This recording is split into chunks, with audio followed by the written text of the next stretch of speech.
मिठा तुझी मोहब्बत में मुँह समें सूर सठा है।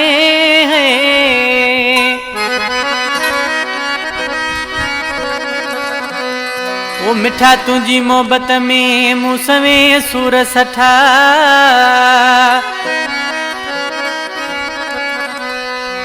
ओ पो भी न हथ कढ़िया प्यार में अली मुराद छुटो चवे। ही फनकार अली मुराद छुटो तोंग जो जंहिंजो मूं दोड़ो चयो आहे। वधीक फरमाइशा दरगाह ससवी पुनू बलोचिस्तान खां अब्दुल सलाम बाखड़ा, शायर रहमान बाखड़ा, विंदर स्टाफ खां फरमाइशा आलिम दोदा, शाकिर दोदा, शायर सलीम शाहूब जी फरमाइश। विंदर खां फरमाइशा चूचू जामोट। आशिक छा थो चए? ओ तुंहिंजे सिर ले मुंहिंजा जानी मूं घणो बर्दाश्त कयो। तुंहिंजे सिर ले मुंहिंजा जानी मूं घणो बर्दाश्त कयो। छा थो सम्झे पाण खे ॻाल्हाए पियो कीअं तोखे। छा थो सम्झे पाण खे ॻाल्हाए पियो कीअं तोखे।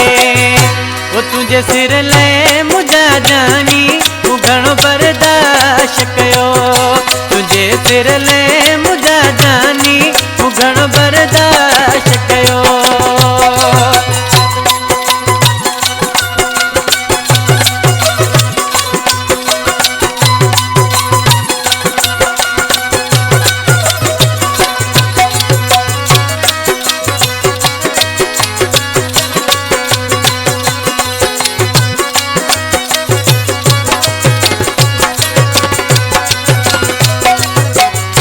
असां वया न आहियूं मरी ॻाल्हाईंदो मथे थो चिड़ी।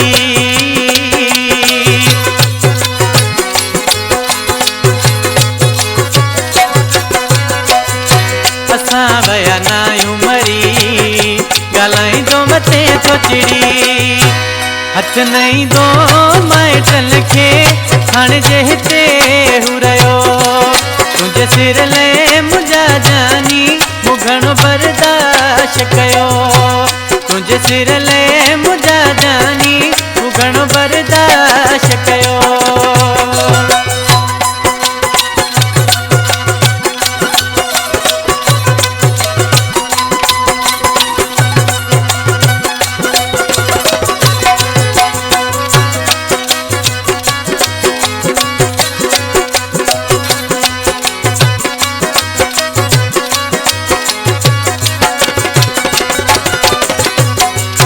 पाण पंहिंजे ॾेह जा धणी भली घुम हाम हणी।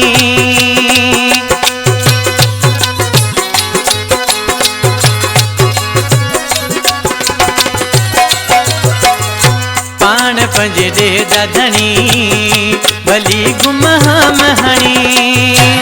केर वठे तो नालो तुंहिंजो पको मूं टोल कयो।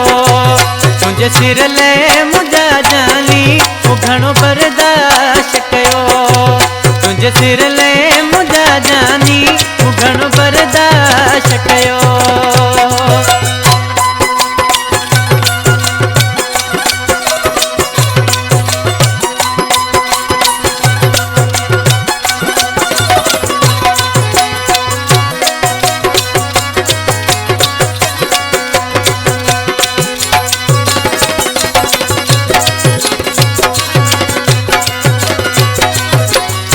हुकुम करे ॾिस तूं मिठा उस्ताद अकबर थई अॻियां।